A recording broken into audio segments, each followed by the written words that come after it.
নমস্কার সুপ্রিয় বন্ধু, আমি শুভ্র। আপনারা দেখছেন পিপুলস বোটানি। আমি আজকে আপনাদের এমন একটি ফুল গাছ সম্বন্ধে আলোচনা করব যেটি আমাদের সারা বছরই গাছটি রাখতে পারবো আমরা। আর যারা হলুদ ফুল পছন্দ করেন তাদের জন্য খুবই পছন্দের একটি ফুল গাছ, সেটি ইয়েলো ফ্লাক্স গাছ।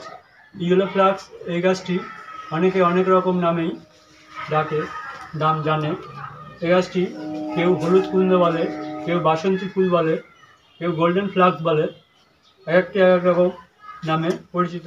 এই গাছটি যদি আপনারা 1 বছর প্রতিস্থাপন করেন তাহলে কিন্তু আপনারা এই গাছটি সারা বছর কাটাই ছাড়াই করে রাখলে সারা বছর এই গাছটি থেকে ফুল কম বেশি পাবেন।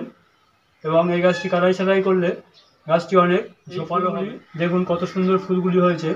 এই ফুলগুলো কিন্তু আয়ু 2.5 থেকে 3 দিন পরে এই ফুলগুলো কিন্তু ঝরে পড়ে যায়। এই ফুলগুলোর হালকা একটু গন্ধ আছে। এই ফুলগুলোর রং কিন্তু একটাই হয়, হলুদ, তাই জন্য এর নাম হলুদ কুন্দ বা ইয়েলো ফ্লাক্স।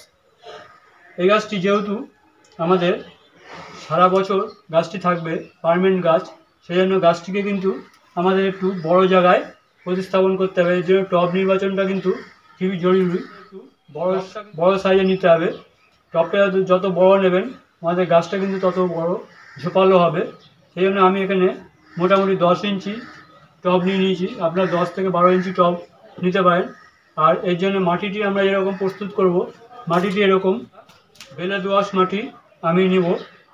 আমি এখানে মাটিটি তৈরি করে রেখেছি, আপনাদের মাটিটি তৈরি করা দেখালাম না, কারণ মাটিটি তৈরি করতে গেলে অনেক সময় লাগবে, ভিডিওটি অনেক বড় হয়ে যাবে।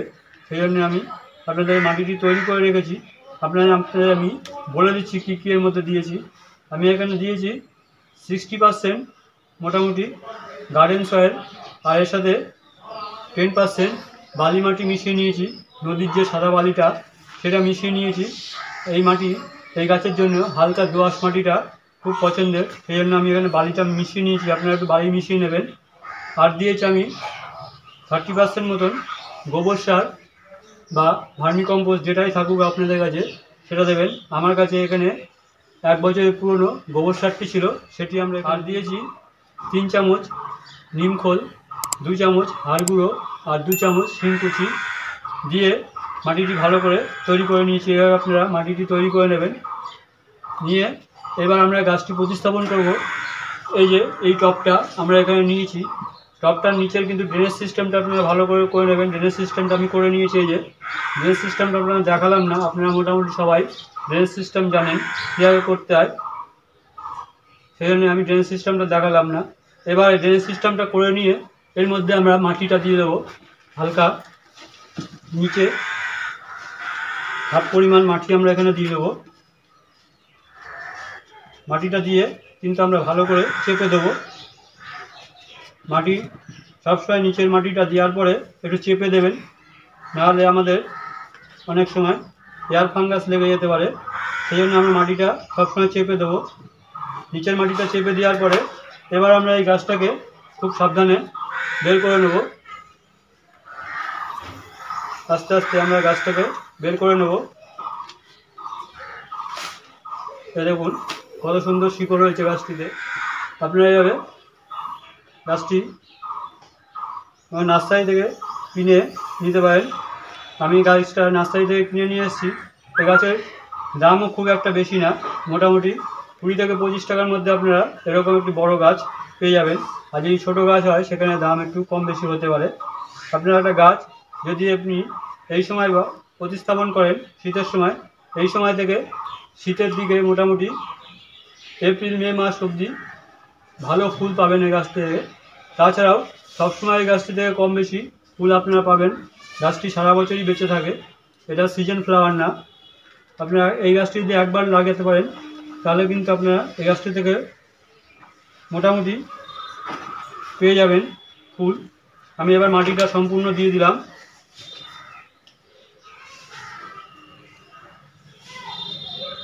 মাটিটি দিয়ে চারপাশটা ভালো করে একটু চেপে দিলাম। এভাবে গাছটি আপনারা প্রতিস্থাপন করে নেবেন। এবার আমরা এই মাটিটায় গাছটিতে জল দেব। জল দেওয়ার জন্য আমি এখানে এই যে কোনো একটি ফাঙ্গাসাইড আপনারা নিয়ে নেবেন। আমি এখানে সাব ফাঙ্গাসাইডটা নিয়েছি। এই ফাঙ্গাসাইডটা আমি একটু জলে গুলে নেব। এতে কী হবে, আমাদের মাটি মাছ লেগে থাকে তাহলে সে ফাঙ্গাসটা নষ্ট হয়ে যাবে এবং গাছের রুটটাও মোটামুটি ট্রিটমেন্ট হয়ে যাবে। সেই জন্য আমরা আগে প্রথম জলটি আমরা এইভাবে দিয়ে দেবো। এইভাবে আমরা গুলে নিয়ে আমরা জলটা দিয়ে দেবো।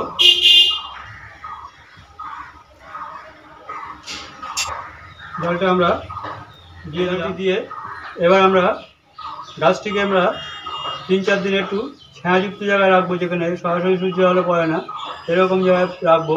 তারপরে গাছটিকে আমরা ফুল সানলাইটে রেখে দেবো। কিন্তু গরম যখন বেশি পড়বে এপ্রিল-মে মাস নাগাদ, কিন্তু গাছটিকে আমরা খুব বেশি একদম ফুল সানলাইটে রাখবো না। গাছটিকে একটু সেমিশেড এরিয়ায় রেখে দেবো, যেখানে মোটামুটি 6-7 ঘন্টা সূর্য আলো পড়ে সেরকম জায়গায় রেখে দেবো। তাহলেই গাছটি সুন্দর থাকবে এবং আমাদের সারা বছর গাছটি বেঁচে থাকবে। তো বন্ধুরা, যদি ভিডিওটি ভালো লাগে তাহলে ভিডিওতে একটি লাইক দেবেন। ওই চ্যানেলতে যে এখনও সাবস্ক্রাইব না করে থাকেন সাবস্ক্রাইব করে আমার পাশে থাকবেন। এবং যেসব বন্ধুরা আমার চ্যানেলটিকে সাবস্ক্রাইব করেছেন তাদের অসংখ্য ধন্যবাদ। তা বন্ধুরা, আর এই গাছটির জন্যে খুব বেশি রোগ পোকা লাগে না। এই গাছটিতে যদি আপনারা মাসে একবার যে কোনো কীটনাশক স্প্রে করে দিতে পারেন তাহলেই কিন্তু গাছটি কিন্তু খুব ভালোভাবে থাকবে।